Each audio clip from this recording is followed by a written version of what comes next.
मोदी जी बदनाम थे। अरे आपका तो मोदी जी भ्रष्टाचारी थे वो ठीक हो गए। हाँ, कांग्रेस में तो कैंसिल कल्चर है, ये भी कहा हर चीज कैंसिल पॉलिसी है आप लोगों की, कैंसिल कल्चर चलता है। अजय जी आप ही के लिए कह रही हूँ। हिमानी जी मैं तो ये कह रहा हूँ कि जिस प्रकार से पलटी मारी है पलटू राम ने, मैं तो कह रहा हूँ, मैं तो उनको साधुवाद दे रहा हूँ। इन्होंने तो गिरगिट का, मैं क्या इससे अलग शब्द भी है वो भी कहने को तैयार हैं। इन्होंने कहा था मरते दम तक भारतीय जनता पार्टी। पलटी तो आपके गठबंधन में देखिए कितनी तेजी से मारी जा रही है, वही पलटी दिख रही है आपको। आपने क्यों नहीं सम्मान किया उनका? सम्मान क्यों नहीं किया? ना तो आपने कन्वीनर बनाया, ना आपने उनको पीएम। प्रलोभन देते हम प्रलोभन देते। प्रलोभन की क्या बात है? ये तो अंडरस्टूड था, अगर वो अंडरस्टूड था, वही सबको एक छत के नीचे लेकर आए थे। वो डिजर्व करते बनाते। अच्छा वो डिजर्व नहीं करते थे, वो डिजर्व नहीं करते थे। बात असल में रेत की जो बहल खड़े हुए ना उसकी न्यू में इसी तरह की बातें हैं, तो वो धकने।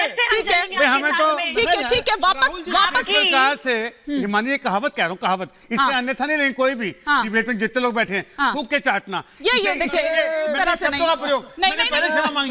तो फिर क्या फायदा कि आपने क्षमा मांग के फिर वो बोल दिया? क्यों किया ऐसा? ठीक है बिल्कुल है, कांग्रेस और आम आदमी पार्टी को, कांग्रेस और आम आदमी पार्टी के यही है।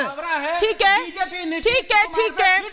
है वापस लौटते हैं जिस मुद्दे पर हम चर्चा कर रहे थे। एक बार गुरु प्रकाश पासवान जी और किशोर तिवारी जी को भी लेकर आइएगा क्योंकि वो सवाल कुछ पूछ रहे थे। लेकिन गुरु प्रकाश पासवान जी, दिग्विजय सिंह ये कह रहे हैं कि 500 साल बाद राम मंदिर तो आ गया, लेकिन 5 साल बाद भी नीरव मोदी, विजय माल्या ये नहीं आए। कल प्रधानमंत्री नरेंद्र मोदी ने बाकायदा जिक्र चूंकि किया है, इसलिए उनके उस बात को कोट करते हुए मैं यहां पर कह रही हूं आपसे। हिमानी बहुत अच्छा सवाल पूछा है आपने, और मैं पूछना चाहता हूं कि नीरव मोदी भागा कब था? नीरव मोदी ने भ्रष्टाचार कब किया था? यूपीए का शासनकाल था, मैं याद दिलाना चाहता हूं। विजय माल्या भागे कब थे? विजय माल्या ने भ्रष्टाचार कब किया था? यूपीए का शासनकाल था, मैं याद दिलाना चाहता हूं। विजय माल्या को राज्यसभा किसने भेजा था? दिग्विजय जी, आप ही की पार्टी ने विजय माल्या जी को राज्यसभा भेजा था। आप ही के समय में विजय माल्या जी देश से भागे थे, आप ही के समय में देश का पैसा लेके भागे थे, आप ही के समय में अपराध किया था, और आज आपके पास इतनी शक्ति हो गई है कि आप हमसे सवाल कर रहे हैं। अरे हमारी सरकार तो पूरी कोशिश कर रही है, केस भी लड़ रही है, लंदन में भी केस लड़ रही है कि नीरव मोदी हो, विजय माल्या हो, वो सारे के सारे जितने भी ऐसे ठग हैं, अपराध हैं, वो भारत में आए।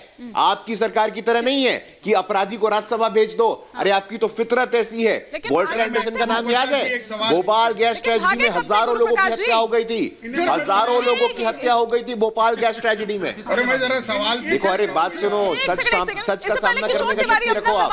और मुझे एक बड़ी खबर पर भी जाना है, सामना करने का ताकत रखो आप। लेकिन वो अरे गुरु प्रसाद जी मुझे पूछने दो ना भाई। अच्छा ठीक है पूछिए, चलिए मेरे को एक बड़ी खबर मिली है। किशोर तिवारी जी आपसे एक सवाल कर रहे हैं। गुरु प्रकाश जी, वॉल्टर एंडरसन, आपका सवाल अच्छा है, कब भागे थे पूछ लीजिए विजय माल्या। हाँ ठीक है बात पुरानी होने देते हो आप। मैं बस एक बात कहना चाहता हूँ सर, आप कंप्लीट करिएगा। एक बार किशोर तिवारी जी कुछ कह रहे हैं आपसे, सवाल कर रहे हैं। गुरु जी आप एक साथ जवाब दे दीजिएगा, एक सवाल कर रहे हैं। हाँ तिवारी जी अपना सवाल ले लीजिए, फिर वो एक साथ जवाब दे देंगे। क्या बात है? हाँ देखो, मैं पूछ रहा था कि मोदी जी भ्रष्टाचार के खिलाफ जंग कर रहे वगैरह सब अच्छी बात है, लेकिन जब महाराष्ट्र के अंदर सबसे करप्ट लोगों को क्लीन चिट दी जाती है, उनको मिनिस्टर बनाया जाता है, तो मोदी जी की कार्रवाई सिलेक्टिव है और भ्रष्टाचार के खिलाफ जो मिशन है उस पर ऐसा लगता है कि दुरुपयोग कर रहे हैं एजेंसी का।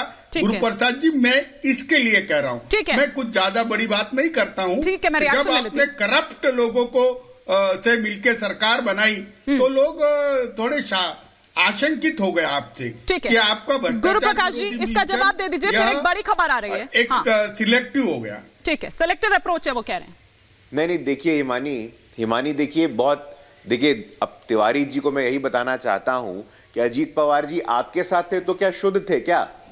वो जहां आपको छोड़ के चले गए तो करप्ट हो गए। इंडिया अलायंस में रहते, एनसीपी में रहते, शरद पवार के साथ रहते तो सब ठीक था, सब ठीक था। अब आपके पेट में दर्द हो जाता है। अरे आप लोग शांत रहिए। 400 प्लस सीट ला करके आपको दर्शक दीर्घा में जनता ने नहीं भेज दिया ना, तो आपका कोई नाम पूछने वाला नहीं होगा।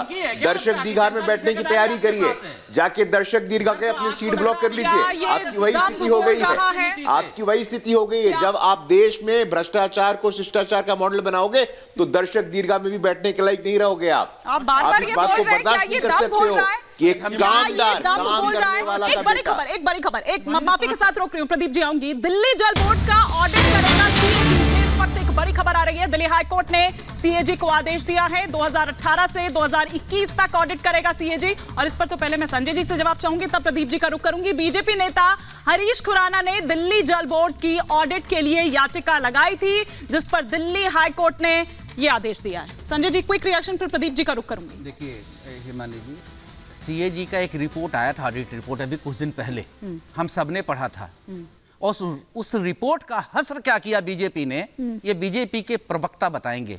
अरे सर, मुश्किल आपकी बढ़ने वाली है, आदेश दे दिया है। क्या हुआ? नहीं आने दीजिए ना, रिपोर्ट हो, ऑडिट जो ये संस्थाएं बनी क्यों हैं? मैं कह रहा हूं उनको काम करना चाहिए।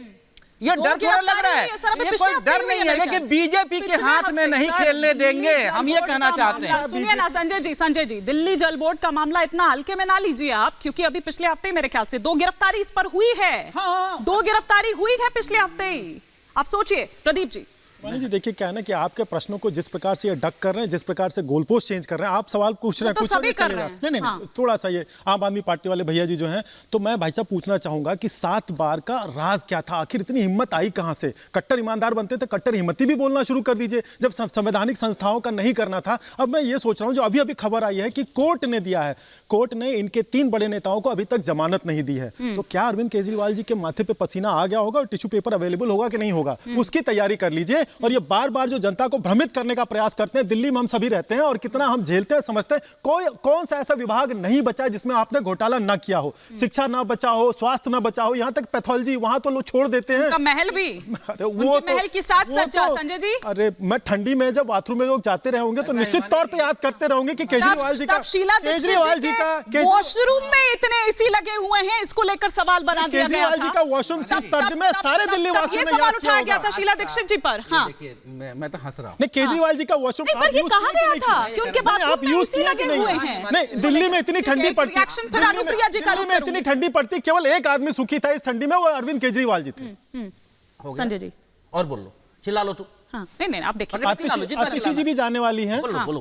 और जितने आपके छोटे ये आप भविष्यवाणी पहले ही कैसे कर सकते हैं कि आप आतिशी जी भी जाने वाले की खबर है ना? भगाने की धमकी क्या? दिल्ली से जाने वाले हो, ये कौन सी धमकी है? सत्य है, ये धमकी थोड़ी है, तो सत्य है। हम जाने वाले हैं। सत्य है। आप क्यों जमानत जब्त होगी, नोटा से भी कम वोट मिलेगा। जमानत जब्त होगी, जमानत जब्त होगी, आप ये ऐसे जमानत जब्त होगी। आप ऐसे कैसे कह रहे हैं? अब ये भी तो बात है, ऐसे बयानी मत क्या रो दूं मैं? अरे एक दिन ऐसा आएगा मैं रह दूंगी, तो चिंता मत करो आप, सत्ता आपकी नहीं है, कोई उम्र बिताने यहाँ नहीं आया है। ये लोकतंत्र को खत्म नहीं करने देंगे। एक भी सीट आपको नहीं मिली है और गरज रहे हैं हम चुनाव को लेकर के। आपके सवाल के जवाब पे पाप बताता हूं मैं अरविंद केजरीवाल और आम आदमी पार्टी की सरकार की।